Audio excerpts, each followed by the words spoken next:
News ಬುಲೆಟಿನ್ಗೆ ಸ್ವಾಗತ. ನಾನು ಪ್ರಜ್ಞಾ ಸಾಲ್ಯಾನ್ ಕೇರ್ಪಳ.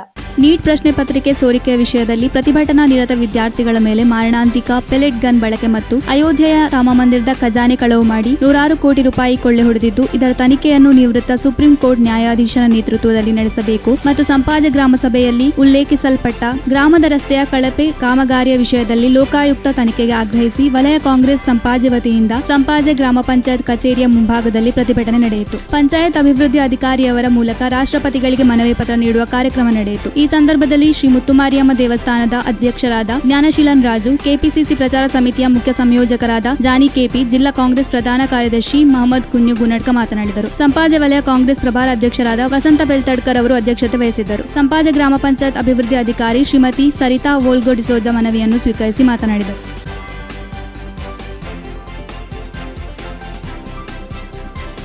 ಸುಳ್ಯದ ಜ್ಯೋತಿ circle ಬಳಿಯ ರಸ್ತೆ 3 ವಿದ್ಯಾಸಂಸ್ಥೆಗೆ ಪ್ರತಿದಿನ ಸಾವಿರಾರು ವಿದ್ಯಾರ್ಥಿಗಳು ನಡೆದಾಡುವ ಈ ರಸ್ತೆ ಹೊಂಡಗುಂಡಿಗಳಿಂದ ಕೂಡಿದ್ದು ಸಂಚಾರಕ್ಕೆ ಕಷ್ಟಪಡುವಂತಾಗಿದೆ. ಕೆಲ ತಿಂಗಳ ಹಿಂದೆ ಈ ರಸ್ತೆ ದುರಸ್ತಿಗೆ ಸಂಸದರು ಸೂಚಿಸಿದರೂ ಕೆಲಸ ಮಾತ್ರ ಇನ್ನೂ ಆಗಿಲ್ಲ. ಇದೀಗ ರಸ್ತೆಯ ಗುಂಡಿಯಲ್ಲಿ ಸಾರ್ವಜನಿಕರು ಬಾಳೆಗಿಡ ನೆಟ್ಟು ಆಕ್ರೋಶ ವ್ಯಕ್ತಪಡಿಸಿದ್ದಾರೆ. ಕುಡಿಯುವ ನೀರಿನ ಪೈಪ್ ಕಾಮಗಾರಿಗಾಗಿ ರಸ್ತೆಯನ್ನು ಅಗೆಯಲಾಗಿತ್ತು. ಪೈಪ್ ಅಳವಡಿಕೆಯ ಬಳಿಕ ರಸ್ತೆ ಮುಚ್ಚಲಾಗಿತ್ತಾದರೂ ಕಾಂಕ್ರೀಟ್ ಹಾಕುವ ಬದಲು ಜಲ್ಲಿ ಮಿಕ್ಸ್ ಹಾಕಲಾಯಿತು. ರಾಷ್ಟ್ರೀಯ ಹೆದ್ದಾರಿ ಇದಾಗಿರುವುದರಿಂದ ಹಲವು ವಾಹನ ಸಂಚರಿಸುತ್ತವೆ. ಇದೀಗ ಹಾಕಿರುವ ಜಲ್ಲಿ ಮಿಕ್ಸ್ ಎದ್ದು ಹೋಗಿ ಸಂಚಾರ ದುಸ್ತರವೆನಿಸಿದೆ. ಕೆಲ ತಿಂಗಳ ಹಿಂದೆ ಸಂಸದ ಕ್ಯಾಪ್ಟನ್ ಬ್ರಿಜೇಶ್ ಚೌಟರಿಗೆ ಈ ಕುರಿತು ದೂರು ಹೋಗಿ ಅವರು ಸಂಬಂಧಿತ ಇಲಾಖೆಗೆ ತಿಳಿಸಿದ ಮೇರೆಗೆ ಒಂದು ದಿನ ಕೆಲಸ ನಡೆದಿತ್ತಾದರೂ ಕೆಲಸ ಸಮರ್ಪಕವಾಗಿ ಆಗಲಿಲ್ಲ. ಪರಿಣಾಮ ಆಗ ಹಾಕಲಾದ ಜಲ್ಲಿಯು ಈಗ ಎದ್ದು ಹೋಗಿದ್ದು ಸಂಚಾರ ಮತ್ತಷ್ಟು ಕಷ್ಟವೆನಿಸುತ್ತಿದೆ. ಇಂದು ವಾಹನ ಸವಾರರು ರಸ್ತೆಯ ಈ ಗುಂಡಿಗೆ ಬಾಳೆಗಿಡ ನೆಟ್ಟು ಆಕ್ರೋಶ ವ್ಯಕ್ತಪಡಿಸಿದ್ದಾರೆ.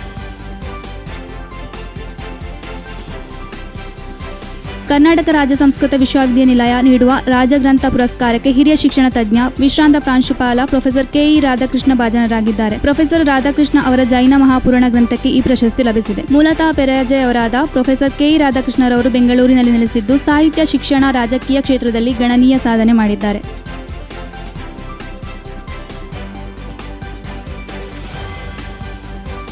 ಮೈಸೂರಿನಲ್ಲಿ ನಡೆದ 29ನೇ ಅಖಿಲ ಭಾರತ ಶಿತೋರ್ಯು ಕರಾಟೆ ಡೋ ಚಾಂಪಿಯನ್ಶಿಪ್ 2026ರಲ್ಲಿ ವರ್ಷಿತ್ ಮುರೂರು ಭಾಗವಹಿಸಿ ಚಿನ್ನದ ಪದಕ ಗೆದ್ದು ಅಂತಾರಾಷ್ಟ್ರೀಯ ಕರಾಟೆ ಚಾಂಪಿಯನ್ಶಿಪ್ಗಾಗಿ ಜಪಾನ್ನ ಯೋಕೋಹಾಮಗೆ ಆಯ್ಕೆಯಾಗಿದ್ದಾರೆ. ಇವರು ಮಂಡೆಕೋಲು ಗ್ರಾಮದ ಮುರೂರು ಶ್ರೀಮತಿ ಜಯಶ್ರೀ ಮತ್ತು ವಸಂತ ದಂಪತಿಯ ಪುತ್ರ. ಇವರು ಸುಳ್ಯ ಕೆವಿಜಿ ಅಮರಜ್ಯೋತಿಯ ದ್ವಿತೀಯ ವಿಜ್ಞಾನ ವಿಭಾಗದ ವಿದ್ಯಾರ್ಥಿ.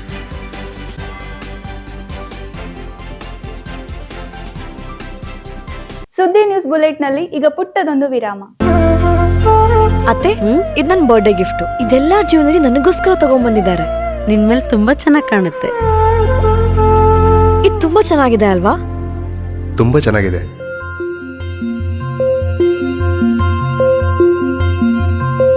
It will look really good on you. Amma? Huh? Mother is always son's first love.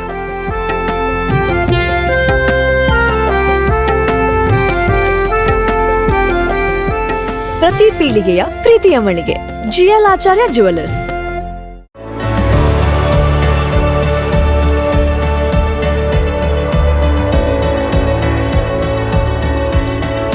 ನಮಸ್ಕಾರ ರೈತ ಬಾಂಧವರೇ, ಉತ್ತಮ ಗುಣಮಟ್ಟದ ಗಿಡಗಳಿರುವ ನರ್ಸರಿಯನ್ನ ಹುಡುಕ್ತಾ ಇದ್ದೀರಾ?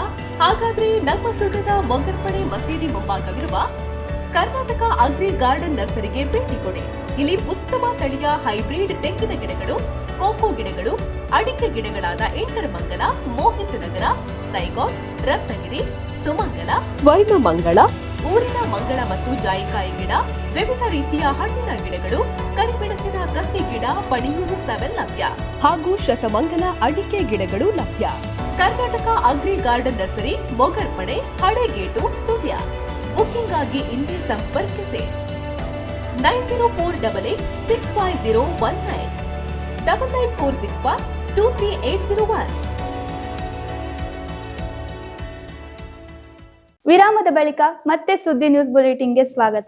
ರಂಗ ನಿರ್ದೇಶಕ ಜೀವನ್ ರಾಮ್ ಸುಳ್ಯ ಇವರ ಮಾತಾಪಿತೃಗಳ ನೆನಪಿನಲ್ಲಿ ಕೊಡಮಾಡುವ 2027ನೇ ಸಾಲಿನ ವನಜ ಸುಜನ ರಂಗಮನೆ ಪ್ರಶಸ್ತಿಗೆ ಶ್ರೀ ಕ್ಷೇತ್ರ ಧರ್ಮಸ್ಥಳ ಯಕ್ಷಗಾನ ಮೇಳದ ಪ್ರಸಿದ್ಧ ಕಲಾವಿದರಾದ ಉಬರಡ್ಕ ಉಮೇಶ್ ಶೆಟ್ಟಿ ಅವರನ್ನು ಆಯ್ಕೆ ಮಾಡಲಾಯಿತು. ಉಬರಡ್ಕ ಮಿತ್ತೂರು ಗ್ರಾಮದ ಉಮೇಶ್ ಶೆಟ್ಟಿ ಅವರು 1971ರಲ್ಲಿ ಶ್ರೀ ಕ್ಷೇತ್ರ ಧರ್ಮಸ್ಥಳ ಯಕ್ಷಗಾನ ಲಲಿತ ಕಲಾ ಕೇಂದ್ರದ ಪ್ರಥಮ ವಿದ್ಯಾರ್ಥಿಯಾಗಿ ಸೇರಿಕೊಂಡು ಗುರುಗಳಾದ ಕುರಿಯವಿಠಲ ಶಾಸ್ತ್ರಿ ಹಾಗೂ ಪಡ್ರೆ ಚಂದು ಇವರಿಂದ ಯಕ್ಷನಾಟ್ಯ ಮತ್ತು ಮಾತುಗಾರಿಕೆಯನ್ನು ಕಲಿತವರು. ನಂತರ ಶ್ರೀ ಕ್ಷೇತ್ರ ಧರ್ಮಸ್ಥಳ ಮೇಳವೊಂದರಲ್ಲೇ ಮುಖ್ಯ ವೇಷಧಾರಿಯಾಗಿ 43 ವರ್ಷಗಳ ಸುದೀರ್ಘ ಸೇವೆ ಸಲ್ಲಿಸಿದವರು. ಪ್ರಶಸ್ತಿಯು ಸನ್ಮಾನ ಪತ್ರ, ರೇಷ್ಮೆ ಶಾಲು, ಫಲಕ, ಫಲಪುಷ್ಪ ಅಲ್ಲದೆ ₹15,555 ನಗದನ್ನು ಹೊಂದಿರುತ್ತದೆ. ಆಗಸ್ಟ್ 29ರಂದು ರಂಗಮನೆಯಲ್ಲಿ ನಡೆಯುವ ರಂಗಮನೆ ಬೆಳ್ಳಿ ಹಬ್ಬದ ಪ್ರಯುಕ್ತ ನಡೆಯುವ ಯಕ್ಷ ಸಂಭ್ರಮದಲ್ಲಿ ಪ್ರಶಸ್ತಿ ಪ್ರದಾನ ಮಾಡಲಾಗುವುದು ಎಂದು ರಂಗಮನೆ ಅಧ್ಯಕ್ಷ ಜೀವನ್ ರಾಮ್ ಸುಳ್ಯ ತಿಳಿಸಿದ್ದಾರೆ.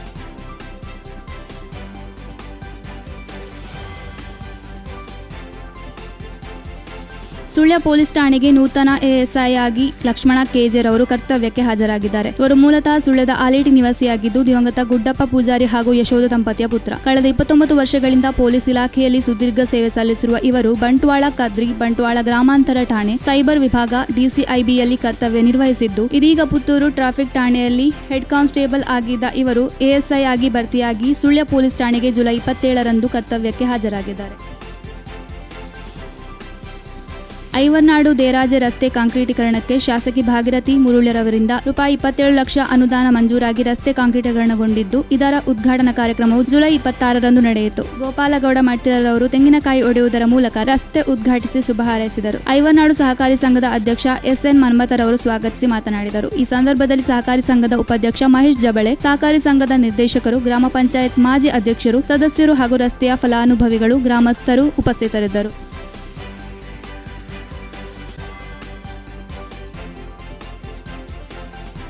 ಅರಂಬೂರು ಅಂಬಿಕಾ ಮಹಿಳಾ ಮಂಡಲದ ವಾರ್ಷಿಕ ಮಹಾಸಭೆಯು ಜುಲೈ 26ರಂದು ಅರಂಬೂರು ಗೋಪಾಲಕೃಷ್ಣ ಸಭಾಭವನದಲ್ಲಿ ನಡೆಯಿತು. ಮಹಿಳಾ ಮಂಡಲದ ಅಧ್ಯಕ್ಷೆ ಶ್ರೀಮತಿ ಚಂದ್ರಾವತಿ ಬದಿಕಾನ ಅಧ್ಯಕ್ಷತೆ ವಹಿಸಿದ್ದರು. ಮಹಿಳಾ ಮಂಡಲದ ಕಾರ್ಯದರ್ಶಿ ಶ್ರೀಮತಿ ವೇದಾವತಿ ನೆಡ್ಚಿಲು 2025-26ನೇ ಸಾಲಿನ ವಾರ್ಷಿಕ ವರದಿ ವಾಚಿಸಿದರು. ಶ್ರೀಮತಿ ವೀಣಾ ಪೈ ಲೆಕ್ಕಪತ್ರ ಮಂಡಿಸಿದರು. ಶ್ರೀಮತಿ ಹಾರಾವತಿ ಕೆಸಿ ಮಹಿಳಾ ಮಂಡಲ ವತಿಯಿಂದ ನಡೆಸಲ್ಪಡುವ ಕಾರ್ಯಕ್ರಮದ ವಿವರ ನೀಡಿದರು. ಶ್ರೀಮತಿ ಯಮಲಾಕ್ಷಿ ಆಟಿ ತಿಂಗಳ ವಿಶೇಷತೆ ಬಗ್ಗೆ ತಿಳಿಸಿದರು. ಶ್ರೀಮತಿ ಸರೋಜಾ ಮಜಿಗುಂಡಿ ಇವರನ್ನು ವರ್ಷದ ಅಂಬಿಕಾ ಮಹಿಳೆಯಾಗಿ ಗೌರವಿಸಲಾಯಿತು. ಶ್ರೀಮತಿ ಹೇಮಾವತಿ ನೆಡ್ಚಿಲು ಅದೃಷ್ಟ ಮಹಿಳೆಯಾಗಿ ಆಯ್ಕೆಯಾದರು.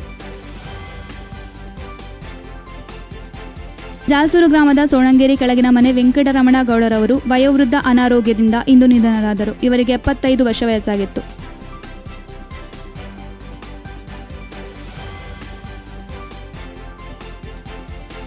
ಇದು ಈವರೆಗಿನ ಸುದ್ದಿ. ನಿರಂತರ ಅಪ್ಡೇಟ್ಸ್ಗಳಿಗಾಗಿ ನೋಡ್ತಾ ಇರಿ ಸುದ್ದಿ ವೆಬ್ಸೈಟ್.